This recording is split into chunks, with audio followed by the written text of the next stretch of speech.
I think I was quite a sad young person, sort of lost and not really knowing what to do and what I wanted. I wasn't someone that like naturally grew up in wanting to be an actor or anything like that.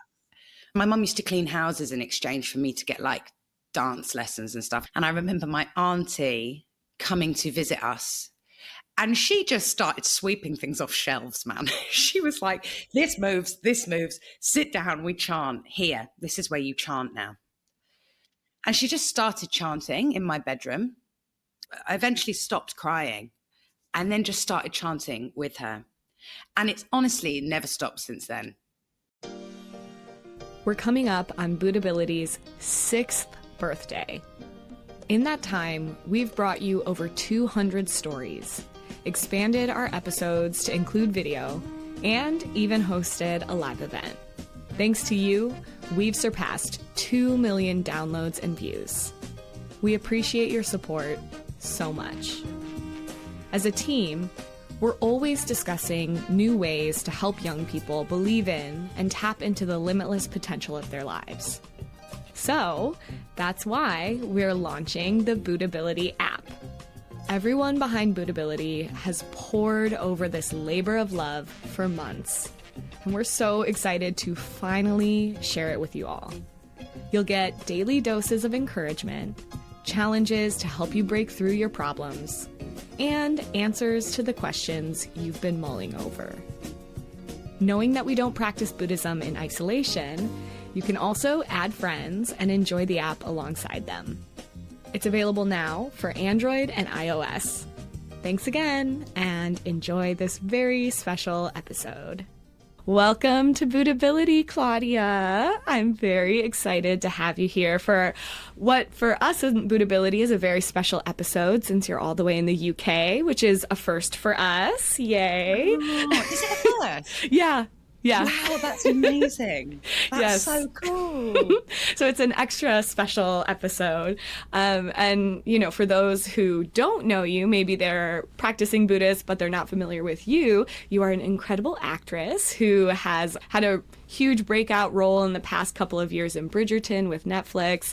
And but some of you maybe that are listening and are familiar with you might not know that you're also an SGI Nichiren Buddhist. So there's a little bit of both here, your career and your, I don't know, spiritual practice. So again, thank you so much for making the time.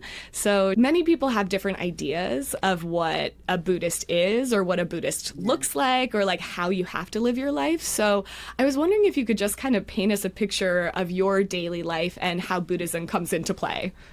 Yeah, it's a good one. Firstly, I really love this podcast, so I'm so happy to be here. I'm a big fan. Oh, thank you. I'm such a huge fan. Yeah, so I guess my days start quite early if I'm filming, and then I will then start my day earlier so I can chant. So I'll get up, I'll make a coffee, and then I'll sit down in front of the scroll that we chant towards. You can chant towards a blank wall as well, and I did that for a long time. But yeah, I have a like mandala that I chant to, so I will get up earlier in order to do that for work. And most of the time, I'm chanting for a good day.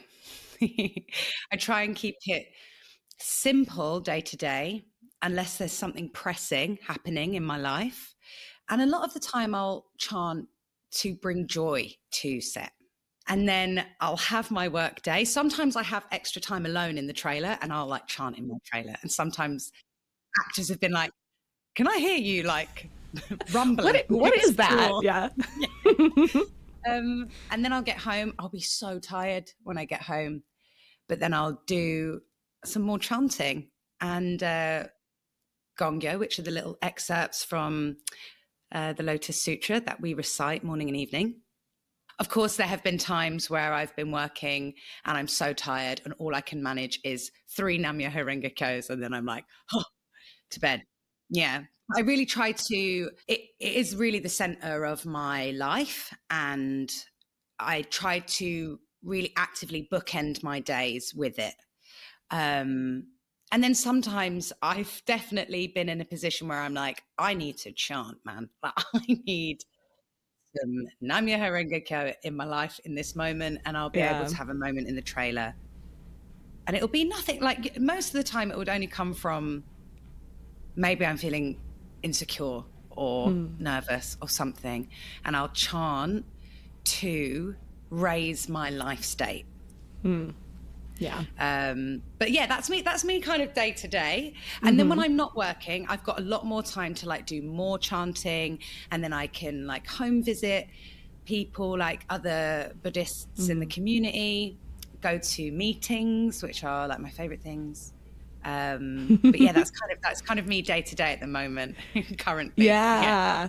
Well, I ask because I think sometimes people think of maybe like monks or going to a monastery or going to some sort of retreat, which, those are fine. Those are other forms of Buddhism, but that's not like the only way to practice or like the only kind of Buddhism. And, I personally feel like our Buddhist practice is just so much about like our daily life and being able to like be prepared for the day. And it's less about like, okay, I just really need to like calm myself, and there's an aspect of that, but for me it's like really action, like you said, like I want to bring joy today, or I want to battle this nervousness or maybe insecurity that I'm feeling.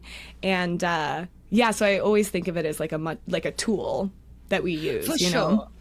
I think those were the things I found quite appealing about Nichiren Buddhism with our Buddhist community, the Soka Gakkai, because one thing that I love is that it's really rooted in community, and not like, I think as well there might be an idea that with all Buddhism there's a degree of separation or ridding oneself of possessions or desires or whatever. And actually we're really encouraged in the practice to use those things, like these, what we would describe as like earthly desires, so human desires, human wants, which is like things that are based in like the dignity of human life, which is like a job, a partner, maybe, if that's what you're interested in, financial security, these things that make life easier to live. It was actually about like using those desires with alongside chanting, right? Like you're able to chant about those things. And another thing I really liked about it is that it felt very practical.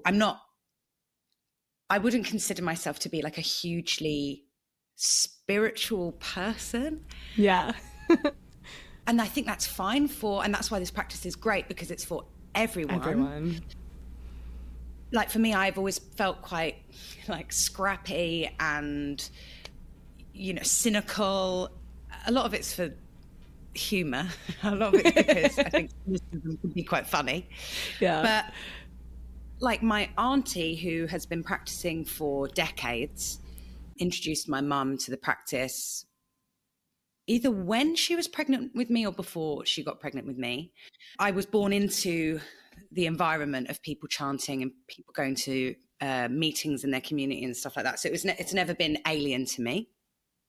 But my auntie is like an incredibly practical, pragmatic woman who's like, very career focused, incredible mother as well. She's like all of these things. But like, I really admired that she was this like boss businesswoman who then had this practice that I think could seem within the realms of like hippie. I think Buddhism kind of has those connotations as well, but she's not like that. And I found that really appealing, because I think a lot of people will assume like I meditate and it's very action based, which is again something that I really loved. I was able to utilize all the thoughts I'm constantly having with chanting, Yeah. It just felt really accessible to me, and I really liked that it was rooted in your environment, in community, in being where you are now. Yeah. I mean, same for me. And I also grew up around this Buddhist community, and Yeah, I always really admired people that practiced, but I didn't start chanting myself until like I faced real problems and I realized like, Mm, oh, maybe I should use this tool that other mm. people, say is really great. And so you also like grew up in this community, but you didn't really start practicing until around 17, right? Yeah, So like yeah. what shifted for you? What was it like growing up around, chanting in the Buddhist community? I think I remember when I was like really young. Um, so I was born in Birmingham in the UK and then raised in North London. Um, and I remember being at meetings in North London when I was really little with my mum. And I just remember this like sense of like support. And people would come over and chant with me and my mum when I was really young because my dad wasn't around and we were struggling financially. I come from quite a, I suppose, quite typical like working class family, like single mum, me and my brother, like social housing sort of thing. And it was really, really difficult for my mum. And people would come and just chat and listen to my mum and listen to us and chant with us. And I just remember feeling this like real sense of security and like legitimate support and care. And then I think probably when I was a teenager, I probably was maybe embarrassed by this I've been thing. there. Yeah. Because it's like, I suppose it's quite unusual to repeat the same thing over and over again in front of a scroll inside of a mini wardrobe. It Yes. feels unusual, right? Yeah. But I would definitely do it. I remember doing it when I was a teenager and like secretly, and I wouldn't really divulge too much with my friends. And then we left London and we moved back to Birmingham, where I'm from, where I was born. And I remember being 17 and just like lost, like really, really. I think I was quite a sad young person, like sort of lost and not really knowing what to do and what I wanted. I wasn't someone that like naturally grew up in the, wanting to be an actor or anything like that. My mum used to clean houses in exchange for me to get like dance lessons and stuff. I think she wanted me Oh. to have like a creative outlet. And I think she must have seen something in me that was able to do that, right? So my mum did put in loads of effort. So it was in my life, this like idea of being creative. And my mum's like an incredible singer and was in like jazz bands when she was younger. And it's like, I think so it's in my life, but I don't think it was like, I think it would have been a secret dream and not one that I would have actively thought was possible. Yes. But then I think when I was 17, I didn't know what to do. And I was so sad. And I think I really struggled with anxiety and panic and like bouts of like real depression. And I remember my auntie coming to visit us and she just started sweeping things off shelves, man. She was like, this moves, sit down, we chant here. This is where you chant now. And she just started chanting in my bedroom. And I was like sobbing. I remember like really, really sobbing at the time. Like really, I was so sad. And my mum was sad that I was sad. And my auntie was sad that I was sad. And then she was just like roaring, like really roaring. And then until I eventually stopped crying and then just started chanting with her. And it's honestly never stopped since then. She was like, right, you need to make a list of things you need in order to have some sense of life. And that was like, I needed a way of earning money. I needed an idea of knowing what I wanted to do. I needed to develop some sense of self-worth, I think, which I didn't have any of. And I think that's a real common thing for young people. And I can imagine it's incredibly similar now, if not more worrying with the advancement in all sorts of technology and stuff like that. So I just did. And I started doing it every day. And then I started going to our community meetings. And that's really when I found this sense of like belonging, as in I had a group of people that just wanted me to be okay and happy and thrive and like win in life. And then I think that's when the realization came through that I wanted to make a career out of acting. I think that's when it started to uncover, like reveal itself. But I do have this vivid memory of my auntie just like sweeping things off shelves, being like, this is where you chant now. And in fairness, like, because it was March of 2007, I received Gohonzon, which is the mandala we chant towards, that same year, because I had to wait until I was 18. And I got it in the December of that same year.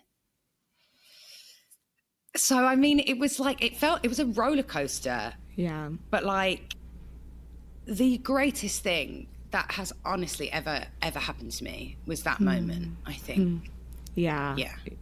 I think in my own experience, like, I started practicing because of like a very devastating breakup, and there was a lot of, I'll just say a lot of turmoil. It was very, difficult. And at the time, it felt like the worst thing that had ever happened to me. But with time, like, my appreciation has just grown and grown for that person and that breakup, because I think, wow, if I had not had this experience to really show me like the kind of like suffering deeper in my life, I could have just kind of avoided it for longer and not really decided I want to take full responsibility for my life and just like become happy. That's something that really is so beautiful about Buddhism, is that even like these very painful kind of moments where we're really suffering, that's also when we can bring out this like fire in our life, almost like somewhere, I do want to be happy, even if I don't know if it's possible, even if I don't know what I want to do, somehow that desire is there. Of course, it's no coincidence, I suppose, that like after that happened, you were like, okay, actually, maybe this is my dream. Yeah. Maybe this is what I want to do. 'Cause you're kind of like really listening to yourself and like strengthening that inner voice. Yeah.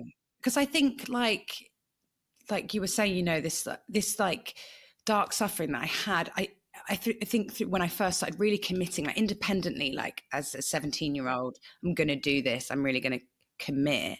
Well, I think the first thing was as well, my auntie was like, prove the power of chanting. And that feels really quite radical to me, to be like, just see if it works. And it does. And it always does. It just always does. Yeah. And this like, she was like, even if it's every day, like 5 minutes, and if you can tell me in 2 weeks that you don't feel different or better, then she was like, fine, you don't have to do this ever again. And it just, I mean, within a few days, I was, it felt like a completely different human, if I'm honest. Yeah. But I suppose it highlighted that I had so little, if any at all, like real respect for like my existence and my life. Like I had just had none. And that has been like a real part of my life, of this practice of like almost like borderline obsession with this idea that we talk about in the practice of this inherent Buddha nature that absolutely every single human being has. And you can always, as a human, find a reason or a way to be like, except for me, right? Like, yes, like, it's not me. I'm rubbish. Like, or they don't know the truth. I've got this like, there's a darkness in me, But like, I really, that's been like a reoccurring thing in my practice, is like coming back to this like absolute respect for the dignity of life. And that is when it changed, was on that day in March in 2007. And I feel lucky because I think like all the chanting and the things that had come before that had really led to that moment as well. And like the community had never stopped supporting us, irrespective of how much of a stroppy teenager, a bit embarrassed by it I was. But I know on this list of things that my auntie made me write One of them was like to find like this, I guess, a career or a job or something I wanted to do. Because in the UK, there's like a big class divide in the performing arts industry. And it kind of can feel impossible for like working class people to break through into the industry. And this is how I know that this practice works as well, is that I absolutely shouldn't be in Bridgerton.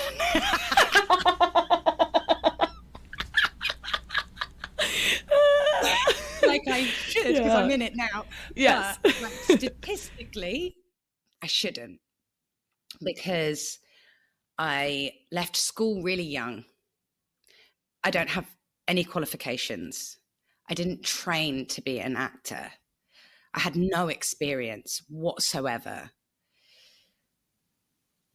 But I put in the graft, I put in the hard work, and I chanted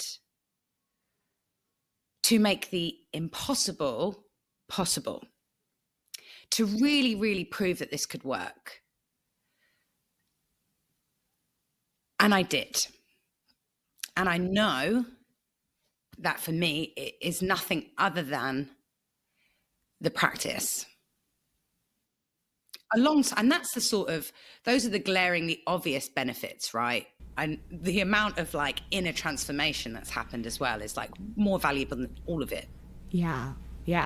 Of course. Yeah. I mean, because in Buddhism, there's like conspicuous and inconspicuous benefits.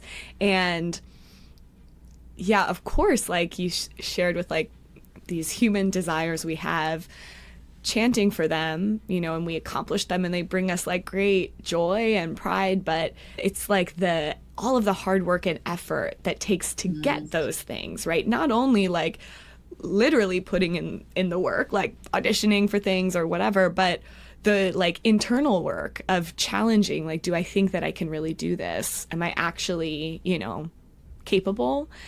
In the like earlier stages of your career, like what did that look like, both in terms of, like the practical things that you were doing, but also the internal challenges that you might have faced? Yeah. I was living in Birmingham and I was living with my mum and my amazing stepdad and brother. And this woman in Birmingham, I really have to thank this woman. Her name is Hannah Phillips. And if it was not for her and my mum, I don't think I'd be in this industry. But this woman, Hannah Phillips, she was a playwright, director, and she also does a lot of work with young people who come from like lower income households or people marginalized in communities. She does a lot of support with them, a lot of creative arts, an amazing woman. She really believed in me and thought I had something. And we did this like devised piece of theatre when I was 19 is when I met her. I was working in pubs. I was working as a bartender for years and years and years. And I loved it. And I made so many of my friends there and I was really content there as well. She asked me to be a part of this theatre company that she'd created. And I was like, okay, but by that point as well, I sort of still didn't really think it was an option for me. Because I'd already I'd done all the things you shouldn't do as well. Like I'd gotten loads of tattoos and all of these things were like big ones as well. Do you know what I mean? Yeah. Like things I shouldn't have done. I don't think it's too much of an issue now, but I feel like it would have been then. Yeah. And we did this play when I was 21. And I remember being like, whoa, like I loved the feeling of it. And then I said to my mum, I was like, I think I'm going to move down to London, because very much then you kind of had to be in London to move your career forward. It's very London centric. It's moving in a different direction now. But I was like, I'm going to move down. I'm going to try and be an actor. I'm going to do it. And if it doesn't happen, that's fine. But I have to see if I can do it, because I think I might really love it. I knew I had the ability to make people laugh. And I was like, if I can really lean into that, that's going to be my thing. And my mum, oh my gosh, like we would respond to every free, like unpaid student film thing. We would like apply to all of these. And I'd moved down to London. I was sleeping on my auntie's sofa. And she was like, you've got 3 months and you can find a place. She was like, you need to chant and you can find a place to live. And I was like, oh, like, because I didn't have any money. I had like 4 jobs. It was so difficult. Wow. I had 4 jobs. And like, and I still, my outgoings was still more than all of my income. And I just didn't know how it would work. I would chant and I would somehow level out. And I don't even know how. Like, I really don't know. It feels, I remember it feeling like magic at the time. It's not. There's a real law of the universe vibe thing happening. I remember it feeling like pure magic. Anyway, I did find a place in 3 months. And it was really cheap, but I ended up living with some of the greatest people. I joined my little community in that area in South London, and I determined to get an agent by a certain date. So I wrote to every single agent in the UK, and I emailed, so I hand wrote to every single agent in the UK. I emailed every single agent in the UK, and then I hand delivered on foot to every agent in London, because I was like, I'm going to put in the maximum effort here. I'm going to make the greatest causes I can with the conviction that it is going to come back to me. And then they all said no. No. Quite right too, because I had no experience. And I remember one day, I would get these letters sent back to my house, and I would pull out a picture of my own face that I'd got my mate to take of my like headshot. It was terrible. With a rejection letter being like, I'm so sorry, no. And I was like, okay, like really trying to keep spirits up. And then I remember sometimes, like, if you haven't paid enough postage on something, you have to go to the post office to collect it, right? And then pay, like, the difference. So I walked, because I didn't have any money, I was walking everywhere. And then my Buddhist friend, lent me her bike. And that really helped me for a long time. And I remember walking to the post office, and I came out of the post office, and it started to rain. And I pulled out a picture of my face, and it was another rejection letter. And I was like, wow, I'm actually paying to be rejected. I'm actually paying for this. This is incredible. Oh my God. And I remember going home and like really chanting and crying. Yeah. Because I was so tired. And my mum, bless her heart, she just never gave up hope. And she was like, I'm chanting for you. I'm chanting for you. My auntie was chanting for me. And then there was this open audition that came through. Bear in mind, all of these like free student films I did, me and my mum edited together this like rubbish show reel. But we'd written the like ballsiest cover letter to agents, like really courageous. I'm, giving my heart to them. And then anyway, there was this open audition for a really big show in the UK, a very successful show in the UK. And I got like through a good few rounds. And the casting director was like, you're not going to get this part and you need an agent. And I was like, yeah, I knew. Yeah, I'm aware. Yeah. Well, can you speak to me? Because I've all said no. And she was like, I know someone that would be good for you. And I was like, oh, they haven't responded yet, actually. And I think there was one more agent I was going to go and see and visit. And they'd sent me an address. So this was like the next day. So I wasn't going back for that open audition anymore. But it was like the next day, and I had to go like across London to get to this agent's office. And they had sent me this address 10 minutes before I arrived. They were like, it's actually at this address. And I was like, oh my gosh. I was like, I'm not going to get there on time. I was like, I'm so sorry, but I was originally sent this address and I'm like almost there. I'm not going to be there on time. And they were like, we can't represent you if you're going to cause this much trouble. So I was like, okay. And then I got off the bus and I was on Waterloo Bridge and I just was crying over this bridge. Oh, I've missed out a bit that I've missed out an important bit. So this casting director had recommended this agent and I was like, this agent hasn't responded. So that's good to know. So she'd like put in a good word for me. And then he was like, would you like to come into the office? And I was like, yes, please. I met with him. I loved him and was like, oh my gosh, I want him to be my agent. They had a real family atmosphere. I just loved them. Then came when I went to go to that audition. And then as I'm crying on this bridge being told no from this agent, even though it was a complete issue out of my control, then I got a phone call from Michael Ford, this agent that I'd met previously. And he was like, I don't suppose you're still looking for an agent, are you? And I went, well, lucky for you, no one wants to represent me. And then he said, well, we do. Wow. And then I just was like, like still on Waterloo Bridge, just like, And he's been my agent for 14 years.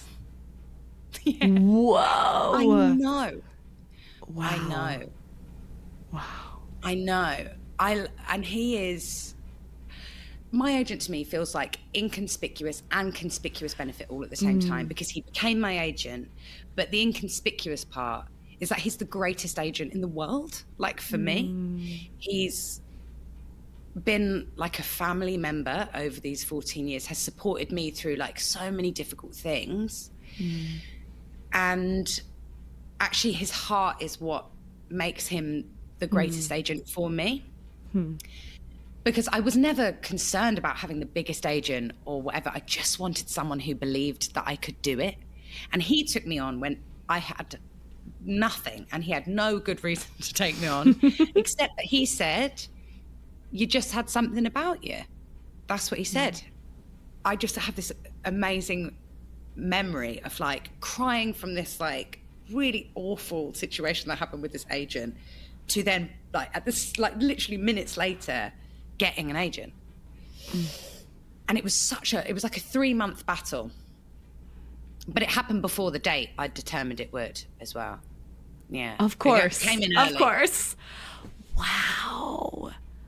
But it was through real like conscious effort of like in front of like Gohonzon, what we chant to. I was really like, I'm going to put the maximum effort into this as well. Like even the small causes, I say small, it was long, but like walking around London, like hand delivering to these people and like making efforts all the time about like reading books about acting, like trying to put out this effort to then 100% have it come back to me, really. Yeah. It's, I don't know, it's so encouraging to hear, because I know, I mean, for many, many reasons, but I know that so many people like just get rejection after rejection, or they set some goal and it's like, man, why is this not happening? And it can feel like, oh, maybe I should just give up, right? But in your situation, your experience, it was like, yeah, all of these rejections were kind of, they were necessary because they weren't the right one, you know, and like you were able to go even deeper and then find this like perfect agent for you. So did you have moments where you almost gave up, or you did give up for a little bit, or were you able to maintain? I had moments where I almost gave up, but I never did. I just remember being like, is this ridiculous? Yeah. Like, is this absolutely ridiculous? You haven't trained, you know nothing about the industry. You've never, do you know what I mean? I've got no experience. Is this ridiculous? Other than this sort of desire that I think I could maybe get good at it. Like, and because I wasn't amazing at it. I don't think, and I mean this with like all humility, and like this isn't like me berating myself, because I think I've gotten better. But I think I don't think I was this natural talent that just had to be in the industry. I don't think so. Like, I really think again, I started with this idea that I knew I could make people laugh. But really, when it came to like drama and like things like that, I had no real knowledge if I could do it, really, other than I'm going to try. But like, really, I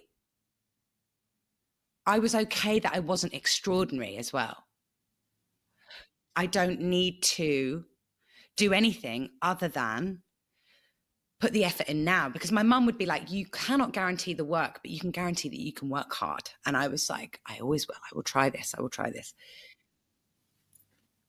So I think I almost gave up, for sure, but I never did. And that's been the same with like anything when I've been, because even when I started then working, there were points where I was like on my bum, like financially, like really screwed. Like, I remember once being like really like on the edge financially. And then I was speaking to a Buddhist member, and I was like, I just need to be able to make this month's rent. Like, that's all I need to do. And they were like, okay, you need to chant that you could do that like 3 times over. That's actually what you need to chant about. Like, why are you chanting to get by? Like, chant to have like a magnificent victory. And I'd be like, I always remember that. And then literally I was like, oh my gosh, yeah, of course. Like, what am I doing? I can like chant to get by, or I could chant to like have an incredible, like real incredible victory. And then I did. And then an advert came through, and adverts notoriously pay really well. And that advert, then when I was financially screwed again, got recommissioned. So then I got the money again another time. Like, so it's like things like this that I've always been so protected in an industry that really requires you to have money to be able to do it. You have to make it to auditions. You have to be here at the drop of a hat. It's really difficult. It's really difficult for working class people. And I was able to get through chanting. I know that. Yeah. Wow. You are so incredible. This is like, you're like, sure. But I mean, like, but I just think like it's so exciting to like hear the journey of like really working hard and going deep and really making totally impossible possible, because each of us has that in our own way, whether, you know, we want to pursue acting or become a doctor or become a parent, whatever. There are always things that feel like this is just too hard. But I do think like the incredible thing about this community is that we're always encouraged to like you said, well, why are you just chanting for the bare minimum? You can go so much bigger. And I think it's really encouraged me to have bigger dreams for myself. I think as somebody who, really limits what I think I'm capable of, having people around me being like, but you can do so much more. Why are you not, setting bigger goals? No, it's like such a huge part of the practice as well, is this like expansion of your capacity and what you believe your capacity to be as well. It's so understandable that as human beings with our human brains, we will probably a lot of the time go, there's most likely 3 ways things could turn out. And what the practice has reminded me over and over and over again is that there are 3,000 ways things could happen, actually. And through chanting, I feel like it's this transformation machine, right? Like that I am a part of when I'm chanting, that actually this very understandable, very human way of thinking, of making it narrower, mostly I think so we can manage it, because I think if we really were to go, but what about, it's a lot, lot. But that's why these moments when I chant and I really can be like, no, there are 3,000 ways this could happen. The more logs I put on the fire, and that's my way of being like, whether that's a desire or a dream, that's a log on the fire, or whether that's like this effort I put into chanting, it burns brighter. Therefore, it illuminates more, and I am able to see more. It's allowed me to constantly, like you're saying, with the people around me as well, who've been like, expand, actually make it bigger, this belief for myself. And again, like, I just like constantly so grateful for it, because I never feel like completely deadlocked anymore. Yeah. Ever, really.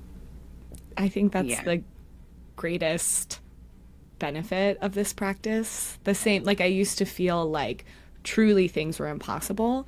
And even now, things that like maybe other people think are impossible, I'm like, I don't know. I think I'm going to figure it out. I have no idea how, but like, I know that I can do it. I still battle self-doubt, of course, but not in a way that feels like, ooh, full stop, you know, like this just really feels like, you know, immovable.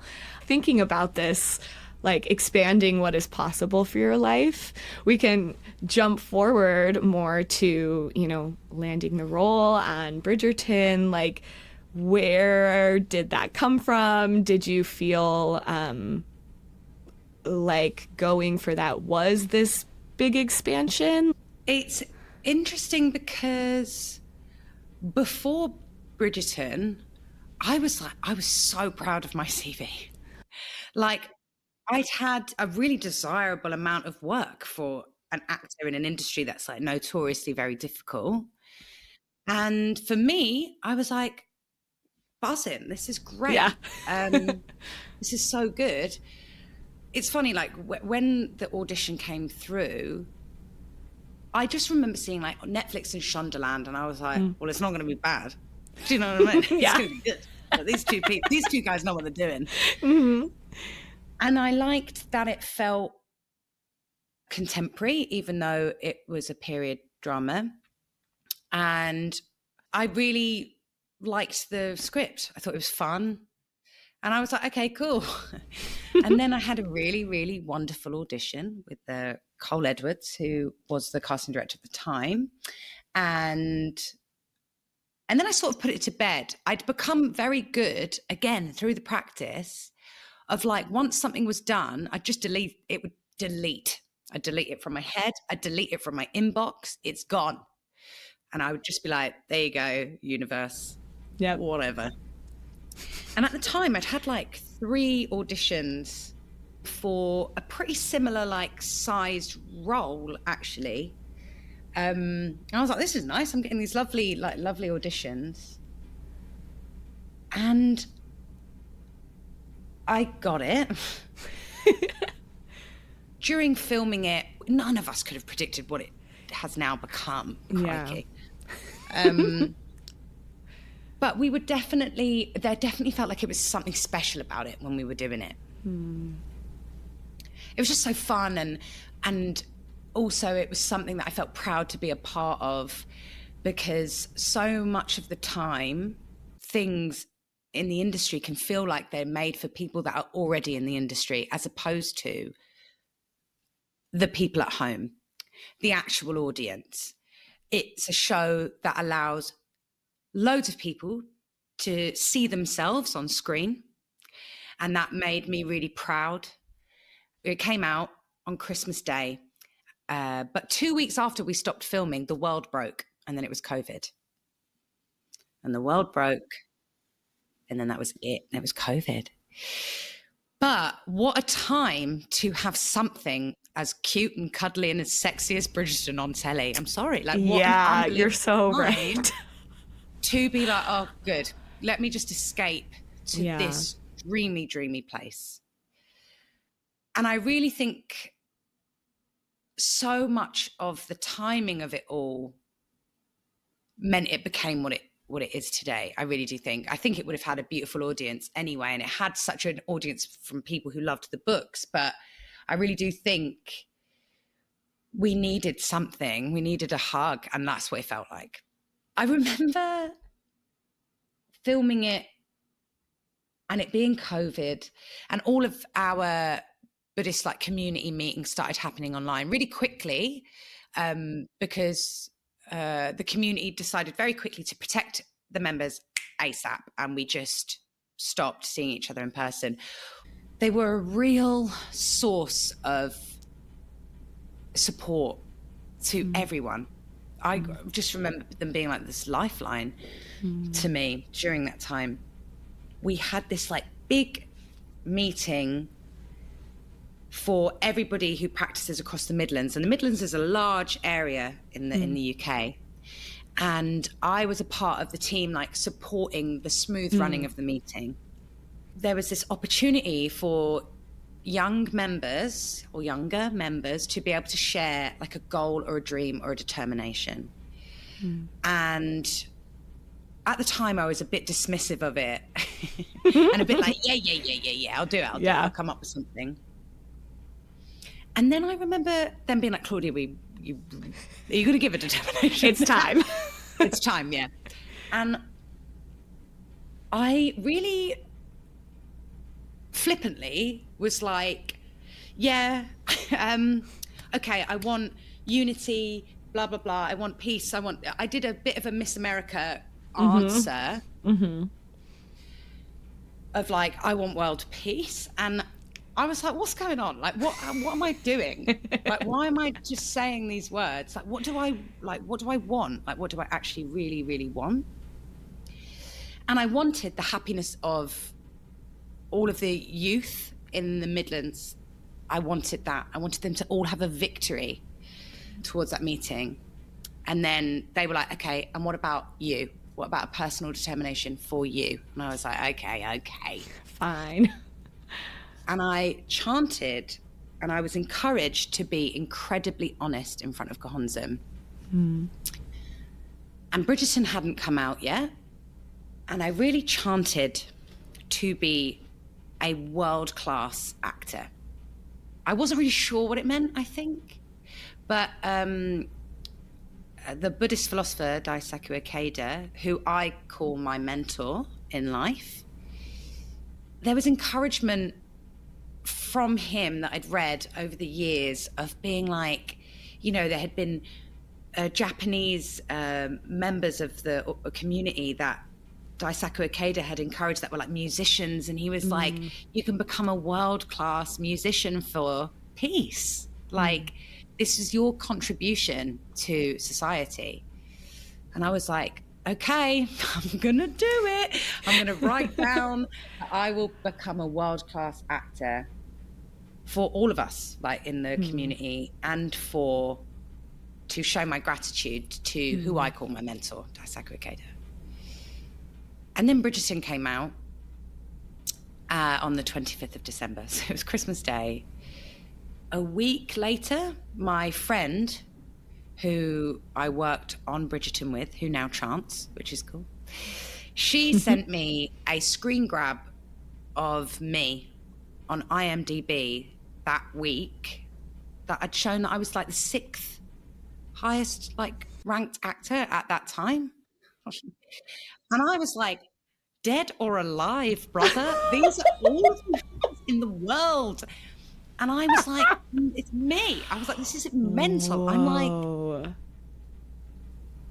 I'm just, at the time, I remember being like, but I'm like a weird pig woman. how have I ended up above anyone like in this time? And obviously it's like through this hype and this action, like, you know, people will search people around that time, and obviously Bridgerton had just come out, everybody was obsessed with it, and they're searching who we are.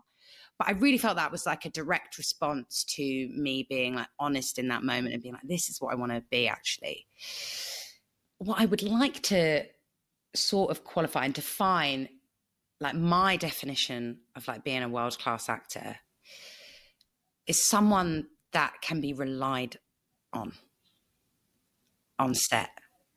I've never like desired, and this is legitimate, and I mean this, I've never desired like awards or to be, I don't know, a leading lady, or to be in Hollywood, or to be in blockbusters. That's never really been at the front of my mind. But what I really, really want to be is someone that a director or a producer or a casting director can be like, she's great to work with, she's reliable, she's solid, and she'll get the job done and she'll do it joyfully. Like, that is really what I wanted to be. And that's like my idea and my version of being like a world-class actor, as opposed to any other version, which is also acceptable, legitimate. But mine was this, I just wanted to be solid, like a real solid person that people could rely on. Yeah, and then Bridgerton sort of then became what it is today. It's madness, really. But I cannot tell you how it is. After starting practicing, it's the second best thing that's ever happened to me. And like, I will never be able to express how much I love this job. Like, I just, it's the most joyful thing in the world. And I love it with my whole heart. So much. I just love it. Yeah. And I feel so lucky to be in it. I feel so lucky to be in it all the time. Yeah. I think as we practice, we like, as we make causes, we say we're accumulating fortune, like just like incredible joy. And we're in workplaces and families and, friend groups, whatever, that really like we can cherish and love so much and help us feel like such deep fulfillment. And yeah, I definitely like, my 20s were real rough, and but I practiced throughout and had many ups and downs, but I in the last couple of years really started to feel like, wow, my life is just so beautiful. I could have never imagined like just loving my life so much. I don't know, that's what I'm hearing from you too, is like, wow, this is just like, because honestly, like, I feel like Bridgerton was a real representation of this like inner thing that had happened in my life as well. Like, because really the victory had happened before that. Yeah. I went from someone who didn't want to be here. Like, I didn't want to be on this planet. Like, I didn't want to be here. And I thought, there were times where I thought it would be better for everyone if I wasn't. To a person that wants to live and like wants to spread joy and wants to feel joy, which to me felt more impossible than ending up in this show. Yeah. Which again, it's like a grain of sand and a grain of sand. Like, do you know what I mean? Like, this is these things don't happen to actors a lot of the time, to be in a big thing like this. But it honestly felt more impossible that I would have respect for my life. That felt more impossible. And one of the things of comfort for me as well is that sometimes I think within like maybe like a popular trend of spirituality or whatever, it can feel sometimes elitist and like it's not meant for everybody. But then like Daisaku Ikeda was this poor, sickly young person, but the man was nearly 100 when he passed away. So, and he was so working class. He was impoverished, and he was someone who proved the power of chanting Nam Myoho Renge Kyo. And I felt like and I can say confidently that it feels like it's a place for everyone. This isn't like, please come when you're shiny, please arrive here when you're shiny, or please be here if you're well-to-do. It's like, no, it's like come as you are, like a true come as you are situation, which I've always been proud of within the Buddhist community. Very, very proud of that. As someone who had no money, who was poor, who couldn't afford, had to decide between food and other things, like at times, whose mum cleaned houses in exchange for me to have some creative outlet. To any young people, anyone listening, this practice is for everyone. Yeah. Yeah, and I'm really proud of that. I mean, it's like being in Bridgerton. It's for everyone, actually. We are a period drama for everyone. Again, something I'm incredibly proud of. Yeah. Yeah. Oh, I love that. Yeah, because I feel like if I bring friends to like a neighborhood meeting or whatever, you know, I just always feel like I know they're gonna be so like appreciated and taken care Yeah. of, and they're gonna Yeah. feel good after, you know, like they leave and they're like, wow, that was really great. Everyone is so, you know, warm. And I grew up in the Chicago area, which is like a very segregated city. And the community there always said, like, this is the most diverse place you're ever going to be on a Sunday. Because, of course, you know, churches and everything are highly segregated. And I just grew up feeling like, wow, this is like truly every kind of person is here. Yeah, And absolutely. I have like just a couple more questions. One is, you know, now you're, of course, in this place where you love your life and you love your career. But of course, we're always challenging ourselves to expand. So, do you have anything right now, like any dreams for yourself? You know, it could be career, but it could be family, friendship, health, anything. Yeah, I think sometimes with work and with this job, when you're like up at 4, back at 8, you're like shattered. I've never been someone who's very attached to my phone either. I'm not amazing with stuff like that. And I really want to be able to juggle things a bit better rather than fall off the face of the planet. And like, I think that goes back to what we were saying earlier about this, like, actually chanting to like challenge my capacity. And actually, I wouldn't mind if there were, in a 24-hour day, I'd like it to feel like there were 48. That's what I think I'm going to try for. Ooh, I double the love that. hours, please. I'm gonna chant that way this week because this week is very busy. I want to feel like, okay, I can do it. Yeah. Wow. This has been like just so refreshing and really like, yeah. Thank you so much, Claudia. This has been great. Honestly, thank you. This has been so amazing. much. So I have one. You're amazing. Thank you. Thank you. I Yeah. appreciate it, that. So I'm going to wrap up with my one final question, which I always ask for advice. You mentioned, like, statistically, you shouldn't be where you are. So could you give us a piece of advice for somebody that has a goal that feels like is not statistically promising? I think more than there being 3 ways of happening, there are 3,000 ways things could turn out. Everyone has their nature, their like unique nature, and they're a unique thing that they can offer. I really do believe this. I really do. And you have that. You have that thing as well. My career path is a really hard one to emulate. A lot of people will train, they will do a final major project, they will get an agent, and then they will hopefully work. Mine came from a handful of people really believing in me and supporting me. And then, you know, through chanting, like these incredible opportunities and things coming into my life to the point that I've ended up with the same agent for 14 years. But it's not like one I can be like, just go and do what I did, just be really poor and then just do all of these things. Don't train, don't do any of these things. But I suppose it shows you there are 3,000 ways things could go. And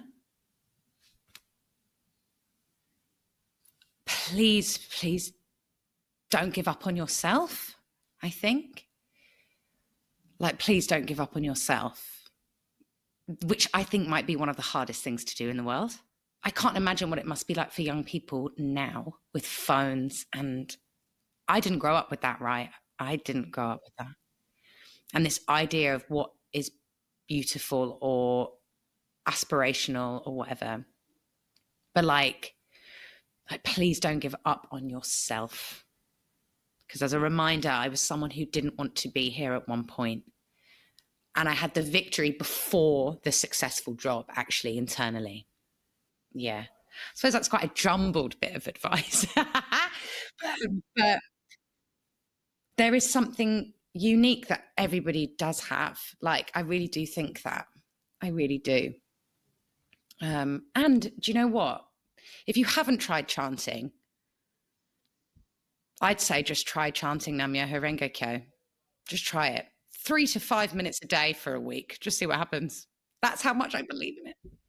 One thing as well that the Buddhist community has allowed me to never let go of is this importance of being in front of each other and like really treasuring the person in front of you and how much of an impact that can have.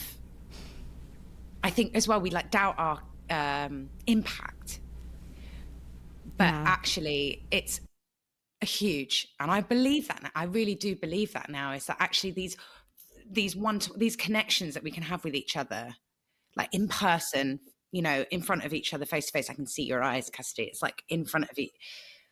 I don't want us to lose that. And I think this like Buddhist community that I'm so fortunate to be a part of has meant that I'm never in that sort of situation. Yeah, thank you. And I'm a really big fan of the podcast.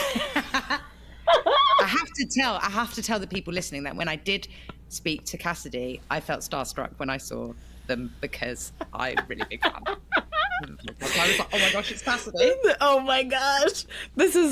That was crazy. When you said that, I was like, oh my God. I couldn't believe it. I was like, oh my gosh, it's Cassidy. So cool. Oh, thank you.